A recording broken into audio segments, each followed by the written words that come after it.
कहूँ कहूँ प्रसादो बांट देवाए। अब 5 दिन हो गए कथा कहत कहत में वो आदमी देखो लड़का लोग पढ़ता है, मुझे लगा अरे बेचारा रे, अरे बेचारा सबका बढ़िया लिखा, लेकिन काय हो गए भगवान कैसे कर डाले कर संग भगवान। अभी रोज देखो ऊपर ले, अब वो लड़का है कि ऊपर आई, वो गमछा पहने वाला मोकरो नंबर लगे, गमछा पहने वाला में तीर मईस, अब तीर मईस ऐसे गमछा पहनाए ऐसे तेज हंस सकते बने हंस, तो गमछा पहना है। अब मेरे पूछे चेला हमारा टोला में 5 दिन देखा था, मैंने एकदम रोआ था, अति दुख लगा तो देखा था सर काय कर, लेकिन आखिर आंसू निकला नहीं, तरी तरी चुचवा थे आंसू। का हो गए महाराज, ये बचपन ले चेला, का है महाराज बचपन ले? हाँ मतलब बचपन ले था ना, अभी अभी बीमारी धरे। बोले का बीमारी की तक महाराज में समझा दे बने कहीं ना, ये तो तीर तिलक केंदुआ चढ़ देते हैं। ए बीमारी तो है महाराज, यही स्टाइल स्टाइल कहा था, दादा जी स्टाइल में 5 दिन में दुखी हो जाता बेचारा, नहीं सकते हो स्टाइल निकली इसका। अक्केस में बाल हवा है, एती पूरा मैदान साफ चिकन। जय हो भगवान, मैं कहे कलयुग के फैशन है धुरिया रहे मोल में। अब मैं उससे कटवा आ जहाँ कैसे दिखे बतावा, बने दिखिया और का चेंदवा कर दे था, और ऐसे जैसे करत रही ना। एक बार बने दिखते लड़का उन बतावा उसे केंदवा कटिंग में, ओला कहते केंदवा कटिंग, और देती नहीं रहे बाल चले कहते चेंदवा कटिंग, ऐसी कहते केंदवा कटिंग, केंदवा चढ़ देते तो इसलिए तो बनावा लड़का मन फैशन के चक्कर मत रहा, न किसी के अभाव में जियो और न किसी के प्रभाव में जियो। तो आने को देख के मन उसे फैशन कटिंग कर रही थी, आने के चक्कर में हीरो हीरोइन मन देख के, न किसी के अभाव में जियो न किसी के प्रभाव में जियो। अरे जिंदगी है आपकी खुद की, तो स्वयं के स्वभाव में जियो।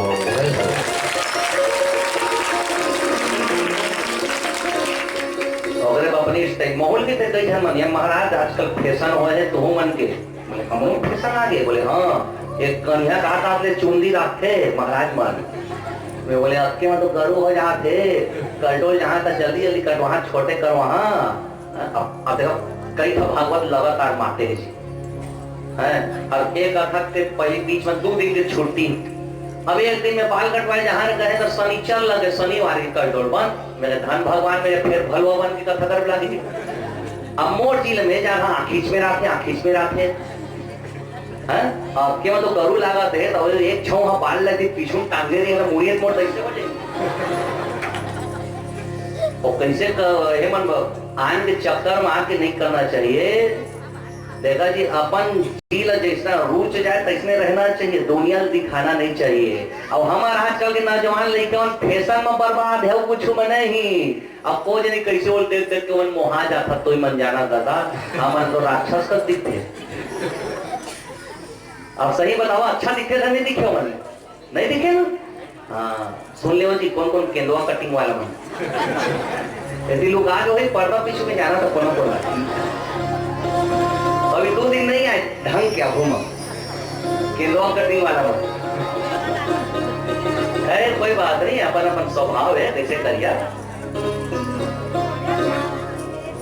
तो द्रौपदी कामे फिसल गई, बोले खाई में स्वर्ग नहीं जा पाई, शरीर के साथ बाद में आत्मा गई। बोले क्यों? आकर्षण के कारण, एट्रैक्शन।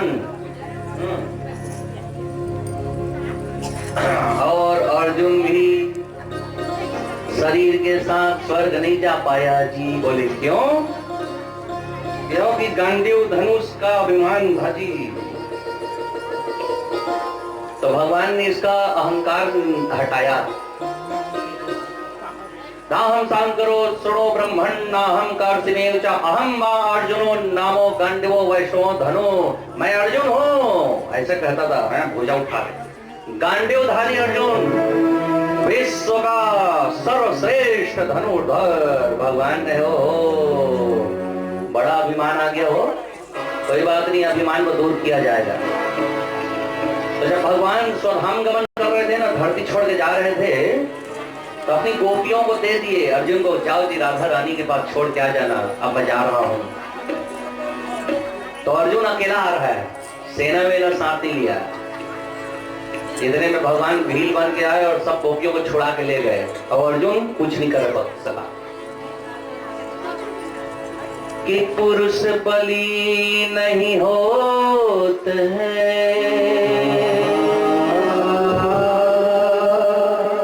समय होत बलवान, भीलन लूटी गोपियां, वही अर्जुन वही बाण।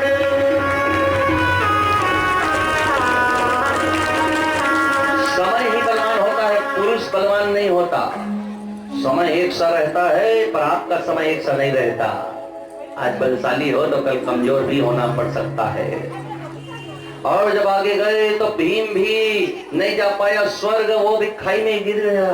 बोली इसका क्या समस्या है, भीम स्वर्ग क्यों नहीं जा सका?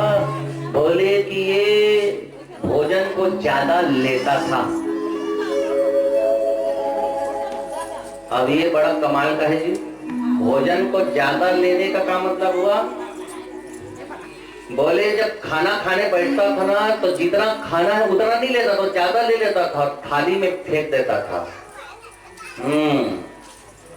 आप चाहे बिहाव में जाओ, आप चाहे छठी में जाओ, आप चाहे कथा में आओ, भंडारा में खाओ, कहीं भी भोजन करो, यदि आपके हाथ में थाली आ गई और थाली में अन्न आ गया, तो फिर वो अन्न आपके खाता का है, आपके पुण्य का है। फेंकोगे तो आयोजक का नहीं जाएगा।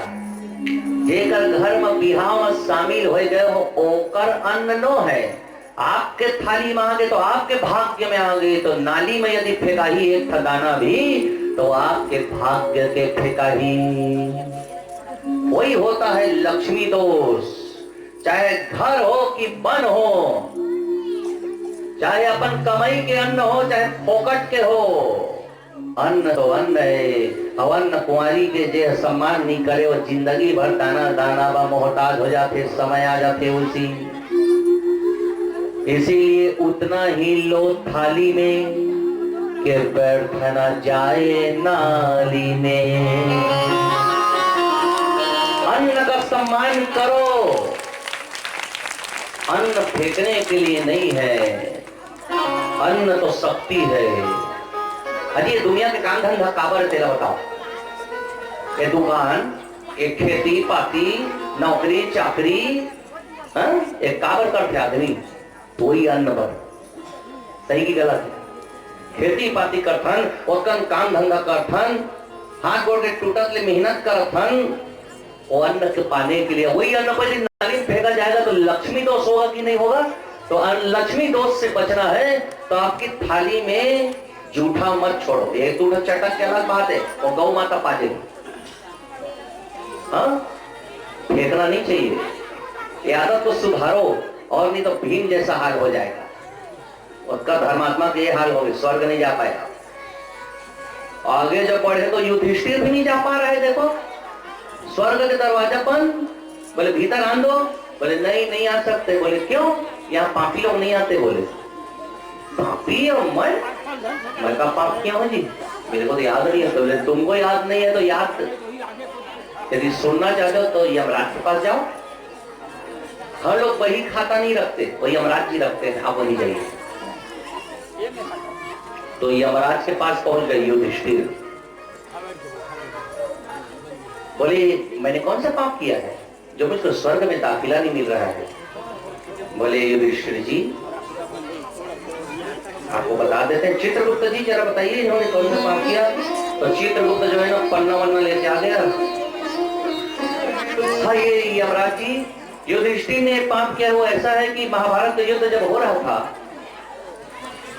तो गुरु जी जो है ना मर नहीं रहे हैं। तो इनका एक पुत्र है, गुरु जी का नाम था अश्वत्थामा। तो इन लोगों ने वरदान के तहत ये पूछा था गुरु जी से कि वरदान दीजिए हमको, बताइए गुरु जी आप मरोगे कैसे। अब वचनबद्ध थे तो गुरु जी बता दिए कि देखो मेरा एक जने पुत्र है, नाम अश्वत्थामा है। मैं जब तक अपने कानों में ना सुन लूं कि अश्वत्थामा मर गया, तब तक मुझको कोई मार नहीं सकता। क्योंकि अश्वत्थामा है ना, तभी मैं धनुष बाण चला रहा हूं। मेरा बेटा ही नहीं रहेगा तो फिर मैं किसके लिए युद्ध करूं। और एक बार मैंने जब हथियार छोड़ दिया, तब कोई भी मुझको मार सकता है, कोई भी, एक बच्चा भी मार देगा। लेकिन जब मेरे हाथ में हथियार रहेगा ना, तो भगवान श्री कृष्ण भी मुझसे युद्ध करने में थोड़ा डरेंगे। बस इसी बात को पकड़ लिए। और युद्ध में चित्रगुप्त कहानी बता रहा है, और उसी युद्ध में भीम के द्वारा अश्वत्थामा नाम का हाथी को पटक के मार दिया। अब भीम जो है गुरु जी के सामने आकर नाच रहा है, हाँ मैंने अश्वत्थामा मार दिया, मैंने अश्वत्थामा मार दिया जी। ओ पूरे युद्ध मैदान में सुन लो, अश्वत्थामा मारा गया, अश्वत्थामा मारा गया। गुरु जी सुने, बोले तू झूठा है, तेरी बात को मैं क्यों यकीन करूं। तुम्हारा कोई ठिकाना नहीं है भीम कि तू कुछ भी बोल सकता है। लेकिन यही बात तो यदि युधिष्ठिर बोले तब मैं मान लूंगा, क्योंकि युधिष्ठिर ऐसा है जो जीवन में कभी झूठ बोला नहीं है। ये बोले तो अलग बात है। इतने द्वारकाधीश भगवान किनारे आ गए, युधिष्ठिर के रथ पर चढ़ गए और कहने लगे, बोलो बोलो भैया, युधिष्ठिर भैया बोलो, जल्दी बोलो जल्दी बोलो, अश्वत्थामा मर गया, जल्दी बोलो जल्दी बोलो। अब जो आदमी झूठ बोला ही नहीं है उसको झूठ बोलवाओगे तो हड़बड़ाएगा नहीं क्या।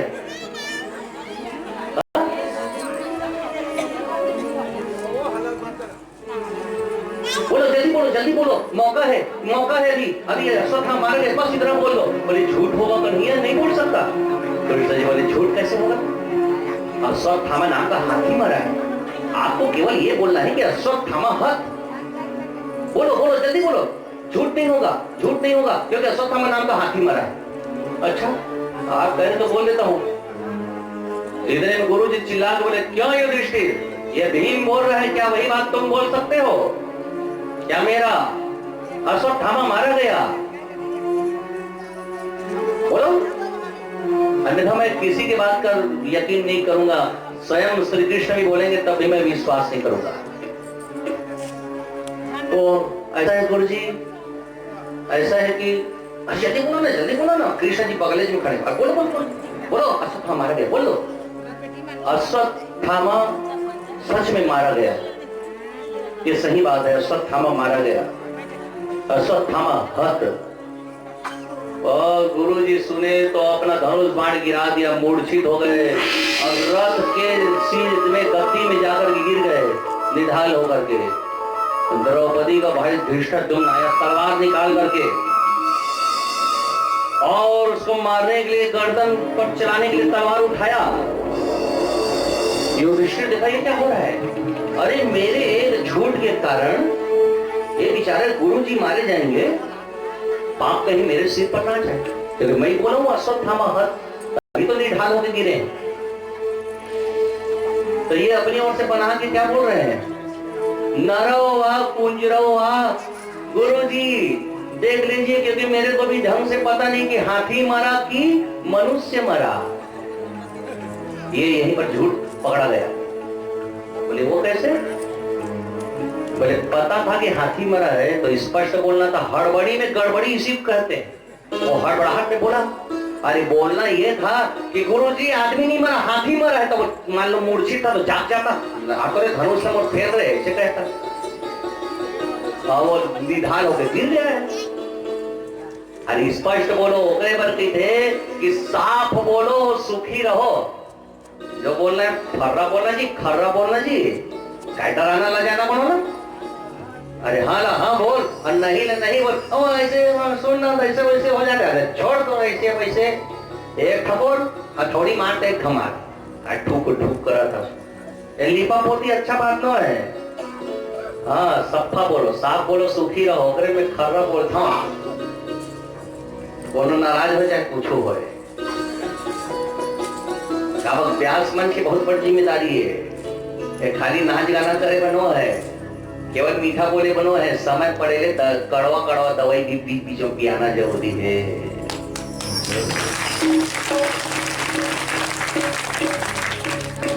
तो सो था महत लेकिन नरोवा कुंजरोवा, लेकिन ये शब्द जो है गुरु जी नहीं सुन पाए। सुन लेते ना तो फिर खड़ा हो जाते धनुष लेकर के, फिर उसको मारना कठिन था। बोले क्यों नहीं सुन पाए? क्योंकि युधिष्ठिर ने जैसे कहा ना नरोवा कुंजरोवा, ये शब्द बोलने वाले थे, भगवान ने अपना पांचजन्य शंख इतनी जोर से बजाया कि उसकी आवाज दब गई, दब गई, सुने नहीं पाए। ये पाप चढ़ गया। युधिष्ठिर यमराज के सामने कहने लगे भगवान ये तो कृष्ण जी ने कहा कि ऐसा बोलो पाप नहीं लगेगा, सर्वधर्मान परित्यज्य मामेकम शरणम व्रज, ऐसा बोला था, बुलाइए उनको। कृष्ण जी आ गए वहीं, यमराज के पास उपस्थित हो गए, कृष्ण जी गवाही बन गए। कहने युधिष्ठिर भैया यदि आप केवल इतना बोलते जितना हमने कहा है, अश्वत्थामा हत बोलते, तो अब आपको पाप नहीं लगता। आपने अपनी ओर से जोड़ा है, नरोवा कुंजरोवा, ये आपने अपनी ओर से जोड़ा है, इसलिए पाप इसका लगा है। आपको नहीं पता था कि हाथी मारा था कि मनुष्य, जब पता था तो स्पष्ट बोलना था। स्पष्टवादिता ही मनुष्य के गुणों में एक है। 36 के 36 गुण यदि मनुष्य में होने चाहिए तो उन 36 गुणों में स्पष्टवादिता भी एक प्रकार का गुण है। साफ बोलो, जैसे को वैसे बोलो, उसको ऐसे बोलो उसको ऐसे बोलो नहीं, व्यक्ति को स्पष्ट होना चाहिए, खुली किताब की तरह। पल पल में व्यक्ति देख करके बात नहीं करना चाहिए।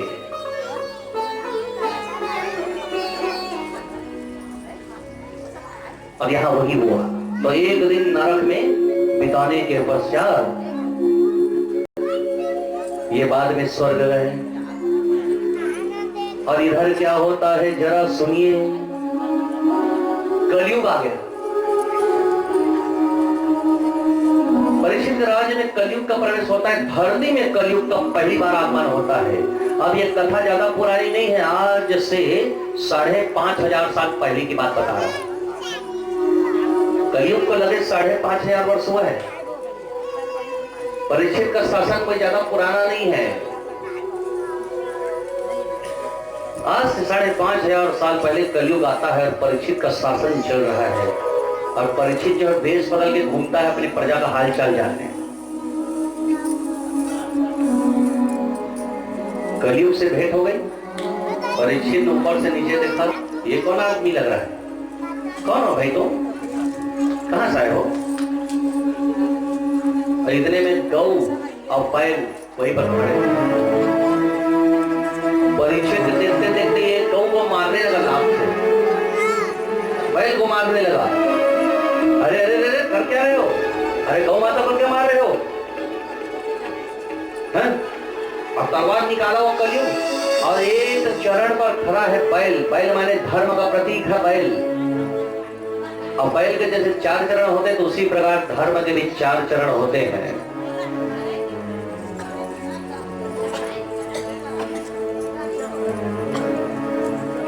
दया, दान, पवित्रता और सत्य, तो 3 चरण तो पहले ही समाप्त हो चुके। तो एक चरण पर सत्य के बल पर वो बैल खड़ा है, उसके उस सत्य के पैर को भी काटने वाला था। परीक्षित के साथ युद्ध हो गया। कलयुग और परीक्षित में युद्ध हुआ तो परीक्षित बड़ा बलवान था, क्योंकि भगवान की शक्ति उसके साथ थी। परीक्षित ने कलयुग को दबोच दिया और जान लिया था कि ये कलयुग है। बोले हे कलयुग, इस धरातल पर 4 युग की जरूरत नहीं है, केवल 3 रहेंगे। कलयुग आज मैं तुम्हारा नाश करता हूं। बोले नहीं नहीं भगवान, मानिए मत, मानिए मत। तुम जब भी आते हो पापाचार बढ़ता है, लोगों की बुद्धि को तुम भ्रमित करते हो, लोग पाप परायण हो जाते हैं, अधर्म और अनीति और न्याय के मार्ग पर चलते हैं, इसलिए तुम्हारा खात्मा जरूरी है। बोले नहीं, मैं आपकी शरण में आया हूं, कुछ तो क्षमा कर दीजिए। परीक्षित का हाथ रुक गया, तलवार रुक गई। कुछ सोचने लगा। इतने में संत कहने लगे कि सूजी महाराज ये सोच क्या रहे हैं? बोले परीक्षित जो सोच रहे हैं वो हम आपको बताते हैं। कि परीक्षित सोचने लगा कि इस व्यक्ति में, इस कलयुग में भरी कितना बुराई भरी, लेकिन अच्छाई बहुत अच्छा है। बोले कौन सा अच्छाई है? बोले एक अच्छाई है। बोले कौन सा?